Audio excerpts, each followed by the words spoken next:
Welcome to Washington Talk. I'm Soo Kim. In the United States, both Republicans and Democrats wrapped up their national conventions, nominating their presidential candidates. President Donald Trump and former Vice President Joe Biden accepted their nominations from their respective parties. The two parties also passed party platforms, which included their own policies on North Korea. Today, we'll discuss where the two presidential candidates stand on North Korean issues. Joining us is Soo Kim, policy analyst at the RAND Corporation and adjunct instructor at American University. She served as an analyst in the Central Intelligence Agency and also worked at the Department of Homeland Security. Scot Snyder also joins us today. He's a senior fellow for Korea Studies and director of the program on U.S.-Korea policy at the Council on Foreign Relations. His book, South Korea at the Crossroads, examines the trajectory of South Korean foreign policy. Thank you so much for joining us today. Thank you, Young. Let's first talk about the current administration's approach towards North Korea. During the Republican National Convention, President Donald Trump accepted his party's nomination for the second-term president, stressing once again his America First strategy. While he didn't talk about North Korea at his speech, Secretary of State Mike Pompeo earlier said President Trump kept North Korea from staging additional nuclear and long-range missile tests. I would like to know how you view this. Ms. Kim, let me start with you.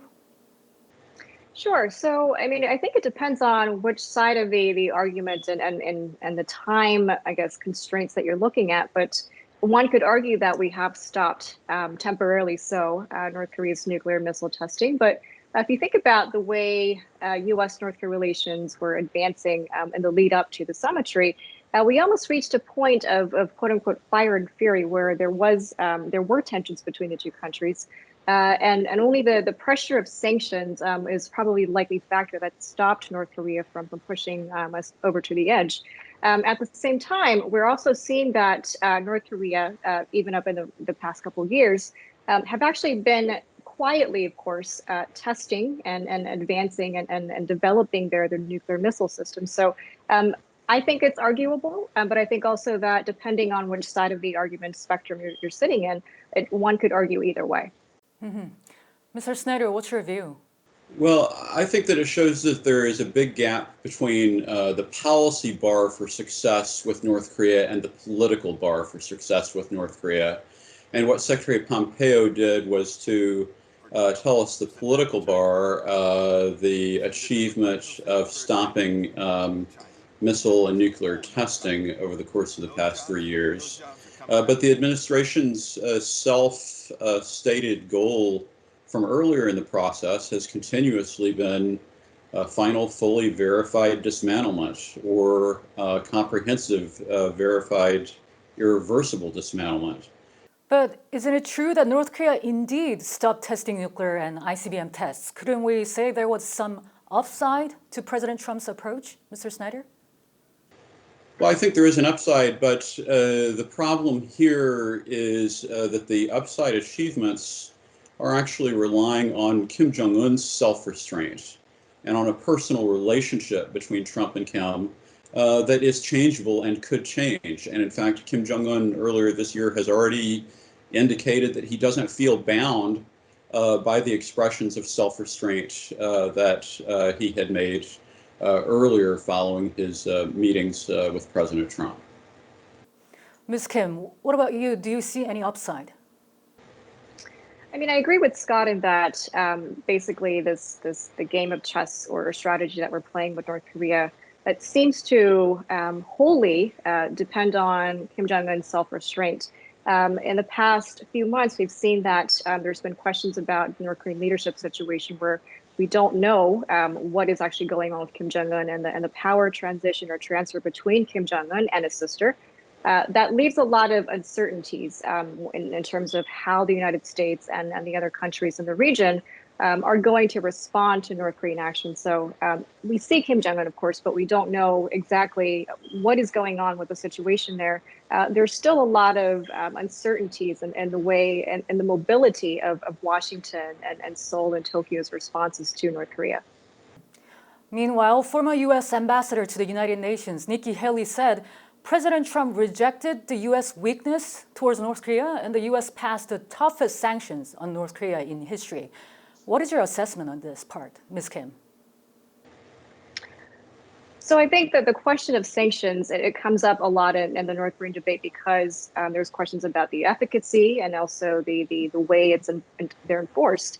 I would say that looking at the North Korea problem and how the United States approached it under this current administration, if you choose only to highlight the positive aspects, we could argue and say that there's been no testing, that there's been relatively, quote unquote, little tension between the two countries. But think of the way that North Korea has been evading sanctions. There's still been illegal ship-to-ship transfers with North Korea, with China, Russian complicit actors. So to say that we've really shut down the North Korean threat and that there's been, quote unquote, measurable progress, I think that's debatable. Well, what Nikki Haley was really talking about is what happened in 2017 with the application of maximum pressure. And I think that that actually builds on a foundation of some things that occurred in the last year of the Obama administration. I think that it's necessary to note that. But also, I think that it reveals that there was a kind of missed opportunity in that the objective is to marry the pressure of sanctions with diplomatic negotiations. And here is where things kind of went off the rails because President Trump's summit diplomacy actually generated an unintended consequence of relieving pressure on China to enforce sanctions. And so as a result, I think that what Nikki Haley was talking about was a good start, but we didn't really yield the fruit of the benefits from that policy of maximum pressure. Let's move on to the Democratic presidential candidate, Joe Biden. First of all, the Democratic Party said in its 2020 party platform that it'll constrain and contain the threat posed by North Korea's nuclear program, together with allies and through diplomacy. Former Vice President Biden's campaign criticized in the past President Trump for exchanging so-called love letters with North Korean leader Kim Jong-un. Is it expected to take an approach quite different from top-down diplomacy? Ms. Kim. One would expect so, but again, I think what we're doing right now is we're speculating based on what we've heard through press statements and the previous positions of the Obama administration and then Vice President Joe Biden's position on the issue. But at best, I think we could say that there will not be summits between the United States and North Korea. We can also see or expect perhaps more application of sanctions. I would also stress that we might also see perhaps a little bit of recalibration of the United States to emphasize the importance of alliances when it comes to not just dealing with the North Korean threat, but just the problems that we see within the region. That's South Korea, Japan tensions, the role of China in this whole geopolitical debate as well. So I would think that this would be much more principles-based as opposed to relying on, I guess, the decision factors of one leader in the country. Mm-hmm. And Mr. Snyder? Yeah, I think the critical point that I'd like to make here is that a Biden administration wants to improve its relationship with South Korea. And South Korea is being led by a progressive administration. And the combination of a progressive administration and a Democratic administration is actually a combination that we haven't seen since Kim Dae-jung and Bill Clinton in the year 2000. And actually, that's a configuration that the North Koreans should like, but I don't think that it's a configuration that can necessarily deliver political progress easily because of the fact that the conservative presence in the process would not be able to make its views felt.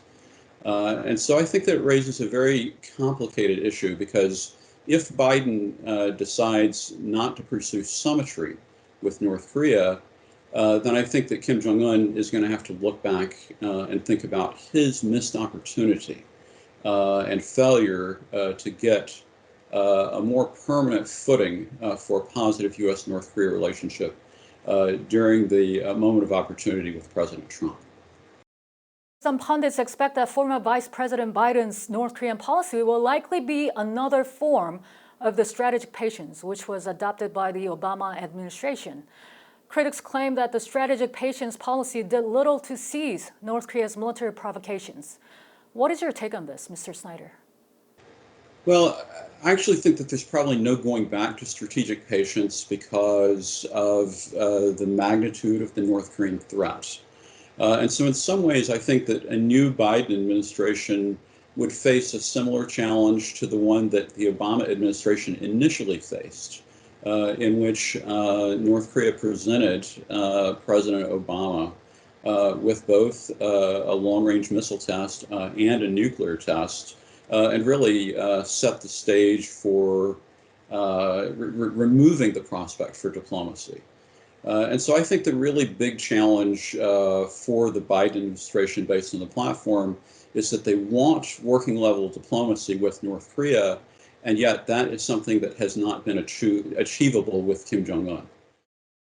They're much more capable with their nuclear weapons and their missiles. And through the whole symmetry, Kim Jong-un and by extension North Korea has been able to sort of elevate and burnish their image as a country that's maybe not so normal, but we've come to accept and tolerate North Korea the way it is right now. So when we look at not just the buildup of the nuclear missile capabilities, but also just the egregious violations of human rights in North Korea, how is the United States, and in conjunction with South Korea and Japan and other regional actors that are of the same side, how are they going to manage to deal, not just to tolerate, but to actually visibly and verifiably reduce the North Korean threat from all angles? I think that's the bigger question that we have to answer.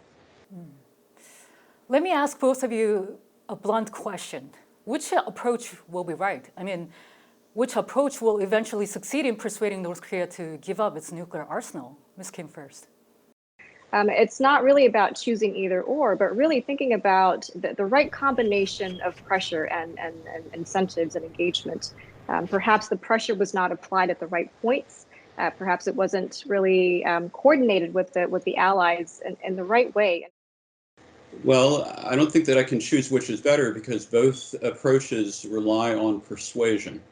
And the problem that we have is that North Korea has set itself on a strategic course to try to become a recognized nuclear state. And so, as Ms. Kim suggested, it really means that persuasion has to be combined with an element of coercion in order to be able to achieve success. And thus far, it appears that coercion combined with persuasion also is not guaranteed to work. President Trump said he will try to negotiate with Chairman Kim Jong-un if he gets reelected. Does this mean he will hold another summit with Kim Jong-un? And what about Biden? Will he hold a summit with Kim Jong-un? Mr. Snyder. I think President Trump is dreaming about another summit with Kim Jong-un as the new president. The question is whether it is really possible to make a deal that benefits both countries. And I actually think that a President Biden, the focus is on actually achieving something at the working level. Mm-hmm.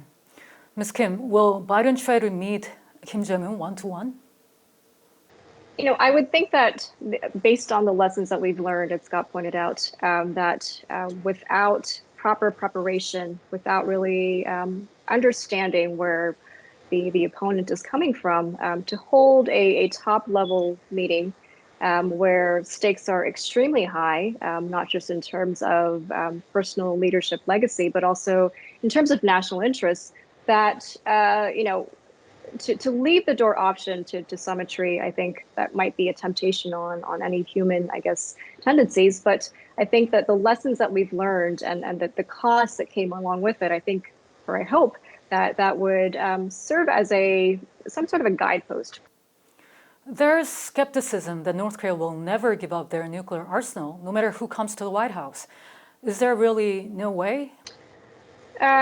So with the whole denuclearization versus, step by step or just accepting North Korea as it is, when we think about denuclearization, it's tied to the survival of the North Korean regime. And of course, from North Korea's optics, that is a grave concern. But I think also from the interests of our policymakers and even our military leaders is that what happens once we do get North Korea to denuclearize? Is it just going to be a peaceful one, or is it something that's going to be much more conflict-ridden? And there are additional steps that you need to think about. I think the challenge is that historically, no nation has given up nuclear capability in the absence of a change in leadership. And of course, that is precisely what North Korea most fears. And unfortunately, it may be the only way to imagine that North Korea's denuclearization would actually be possible. The U.S. presidential election is a little more than 2 months away. It is an important event, not only for the U.S. voters, but also for the world, as the President of the United States has a huge influence on how the world responds to the international affairs, including the one on the Korean Peninsula. And the countdown has begun. Ms. Kim and Mr. Snyder, thank you both very much. I appreciate your time today. Thank you. And that does it for this week's Washington Talk from Voice of America. Please join us again next week for more analysis.